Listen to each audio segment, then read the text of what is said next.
So last Saturday, my roommate Jake and I were having one of those lazy afternoons where the only thing on the agenda was seeing how long we could ignore the stack of dirty dishes in the sink before it developed its own ecosystem. Somewhere between my third bowl of cereal and Jake's attempt to microwave an entire frozen pizza, still in the box, I noticed something odd. My sneakers were missing. Not both shoes from a single pair, mind you, but one shoe from each of 3 different pairs.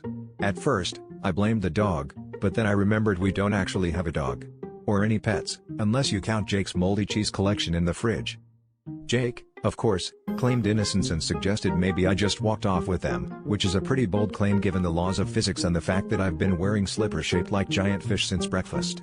Anyway, around 3 p.m., I started hearing a suspicious scraping noise from the hallway, like someone dragging a chair, or possibly assembling IKEA furniture without adult supervision. I followed the sound, convinced I'd uncover irrefutable evidence of Jake's involvement, only to find him standing on the dining table, staring up at the ceiling with a look of intense concentration. For a brief moment, I considered the possibility he'd finally cracked and was attempting to communicate with the upstairs neighbors through interpretive dance. It wasn't until Jake insisted I come check out this sick hard installation that I realized what was going on. There, stuck to the ceiling with what can only be described as an irresponsible amount of super glue, were my shoes, arranged in a pattern that would make even the most avant-garde gallery owner weep. I stared. Jake grinned. "Bet you didn't see that coming," he said, as if he'd just invented modern humor. I'll admit, it was impressive in the way that only something incredibly unnecessary can be.